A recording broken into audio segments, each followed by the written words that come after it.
So hello friends, how are you? Hope you all are doing well. You are welcome on my YouTube channel Live Journal. If you are new viewer, please visit on my channel, watch playlist exam key points videos, like and subscribe. So today I am here to discuss mock number 4 of UP Sub-Inspector, which exam will likely be conducted in the month of March 14 and 15 March are dates.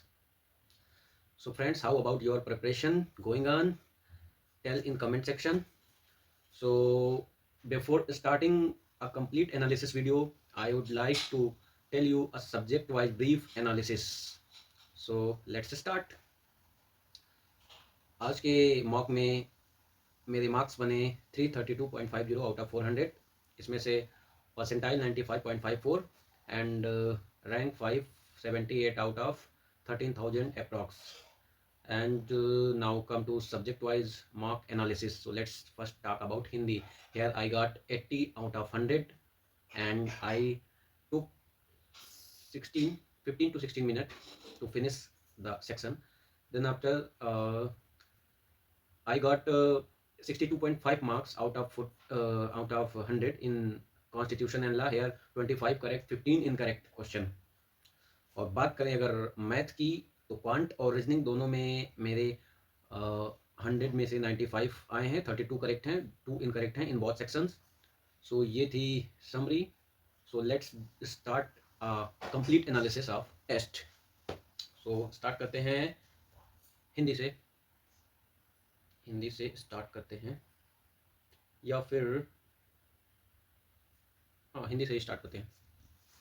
So here 32 correct किए हैं, 8 incorrect किए हैं. तो देखते हैं. एक प्रश्न मैंने पहला इनकरेक्ट किया है, अनुप्रास के कितने भेद होते हैं?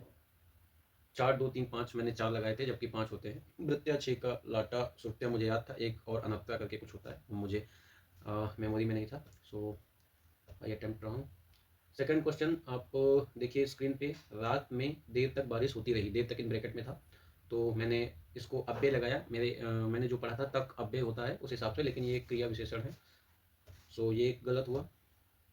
एक ये हिंदी लिटरेचर का प्रश्न गलत हुआ है. निम्न में से हिंदी साहित्य सम्मेलन के प्रथम अधिवेशन के अध्यक्ष कौन थे? राजऋषि पुरुषोत्तम दास टंडन, डॉक्टर राजेंद्र प्रसाद, पंडित मदन मोहन मालवीय, काका कालेकर. तो करेक्ट ऑप्शन जो था वो पुरुषोत्तम दास नहीं, शायद मदन मोहन मालवीय है. और 1910 में शायद ये साहित्य सम्मेलन हुआ था. मैंने काका कालेकर जी को टिक किया था. So it was wrong. Now move towards next. एक ये हिंदी लिटरेचर का गलत हुआ है. गिरिराज किशोर को किस रचना के लिए साहित्य अकादमी पुरस्कार मिला? तो शायद ये ढाई घर था, मुझे पता नहीं था, मैंने गेस किया था, जुगलबंदी ऑप्शन में था, उसे लगाया था, गलत हुआ है. ये भी हिंदी लिटरेचर का है. तद्भव पत्रिका के संपादक कौन थे? ऑप्शन में जो दिए थे वो लीलाधर जुगड़ी, अखिलेश हरिप्रकाश उपाध्याय, विश्वनाथ प्रसाद तिवारी थे. मैंने अखिलेश लीलाधर जुगड़ी जी को लगाया है. थोड़ा सा ये माइंड में नॉक किया कि ये नाम कहीं से मैंने पढ़ा होगा, लेकिन अखिलेश जी हैं जो करेक्ट ऑप्शन है. सो ये एक रॉन्ग हुआ है. और ये एक अयोध्या सिंह उपाध्याय हरिओत का उपन्यास कौन सा है? Aspirants who have strong guts in Hindi, उन्होंने करेक्ट किया होगा. अयोध्या सिंह उपाध्याय हरिओत का उपन्यास कौन सा है? पारिजात, रसकलश, प्रिय प्रवास, ठेठ हिंदी का ठाठ. प्रिय प्रवास इनका बहुत फेमस इनकी रचना है, हालांकि वो उपन्यास नहीं है, तो मैंने तो वही लगाया था, जबकि इसमें ठेठ हिंदी का ठाठ है. ये करेक्ट ऑप्शन है, ठेठ हिंदी का ठाठ. सो ये था हिंदी का. कुछ 8 इनकरेक्ट थे, मैंने एक एक करके बता दिए हैं. बाकी कुछ अच्छे प्रश्न मैंने सही भी किए होंगे, लेकिन मैं जो इनकरेक्ट हैं उन्हीं को एनालिसिस में आप लोगों के सामने प्रस्तुत कर रहा हूँ. इसके साथ ही अब आते हैं लॉ एंड कॉन्स्टिट्यूशन पे. यहाँ मैं केवल गलत प्रश्नों को ही नहीं बताऊंगा, जो अच्छे प्रश्न हैं उनका भी थोड़ा डिस्कशन करता हूँ. लेकिन इसमें मैंने ऑलरेडी 15 प्रश्न जो है गलत कर रखे हैं, तो पहले उन्हीं को देख लेते हैं कौन कौन से प्रश्न मैंने गलत किए हैं. सो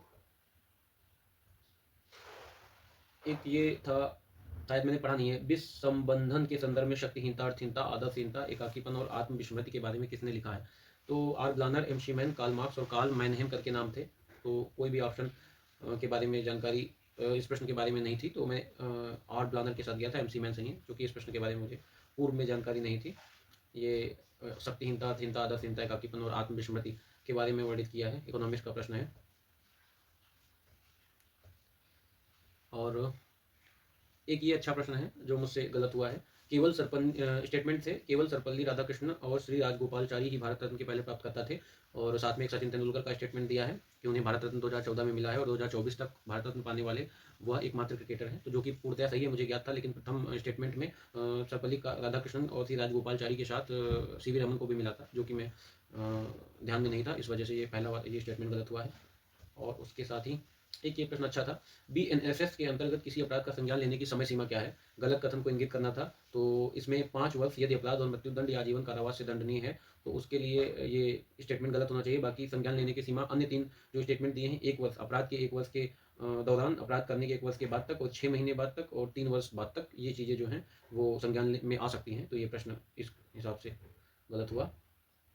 एक ये था, साइना नेहवाल ने अपना इंडोनेशियन ओपन जीतकर BMF सुपर सीरीज का खिताब जीतने वाली पहली भारतीय कब बनी? तो ये चूँकि प्रश्न मुझे ज्ञात नहीं था, मैंने गेस ही किया था, तो गेस मैंने 2012 किया था और 2009 सही है।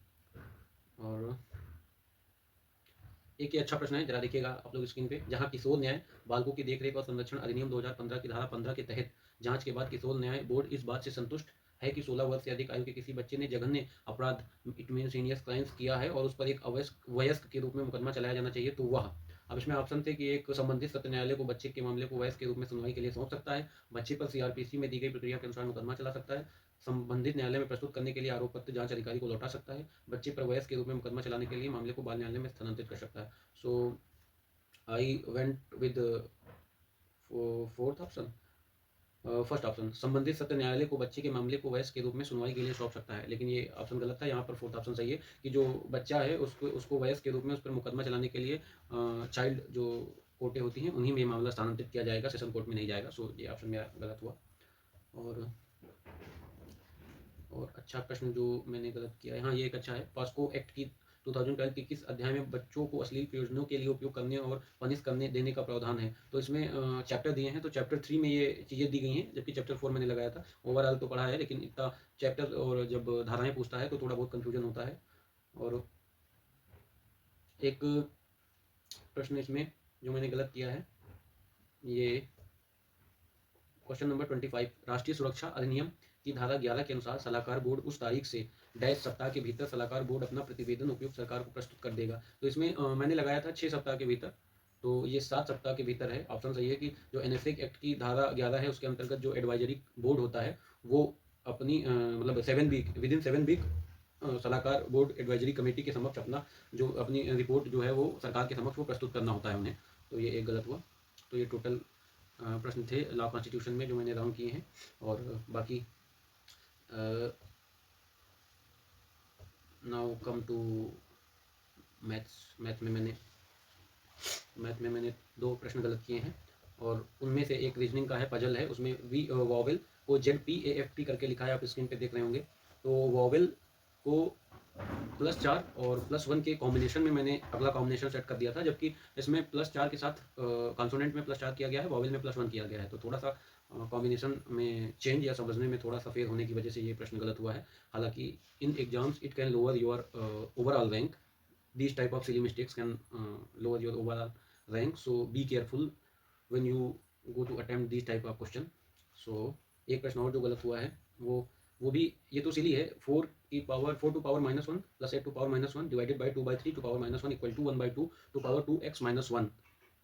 जब इसको सॉल्व किया मैंने तो 3/2 आया एंड x की वैल्यू 3/2 लगा के मैं आगे बढ़ा, जबकि here in the question I have to find the value of x square plus x minus 2, so it can't be said as silly, it's a total blunder.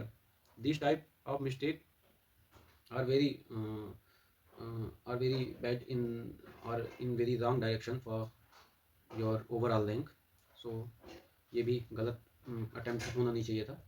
Now come to reasoning. Here एक प्रश्न मैंने गलत किया है, वो relation वाला है, निम्नलिखित में से किसका अर्थ है कि टी के पुत्र की पत्नी है, इस तरीके का प्रश्न है। तो इसमें 2 ऑप्शन करेक्ट थे और मैंने चेक किए चारों और मुझे 2 ही समझ में आया उस समय, लेकिन एक के साथ 2 भी एक और ऑप्शन था जिसमें ये कंडीशन फॉलो हो रही थी, तो एक ये गलत हुआ है और एक रॉन्ग ये हुआ है। यदि 29 जनवरी 2003 को वेडनेसडे है तो 26 फरवरी 2005 को वीक का कौन सा डे होगा, जबकि इस प्रश्न में मैंने फ्राइडे लगाया, सैटरडे होगा। तुरंत मैंने अगेन अभी जब मैं देख रहा था टेस्ट तो इसको काउंट किया तो सैटरडे ही होगा। तो ये इस तरीके के प्रश्नों को बहुत ही ध्यानपूर्वक करना है हमें।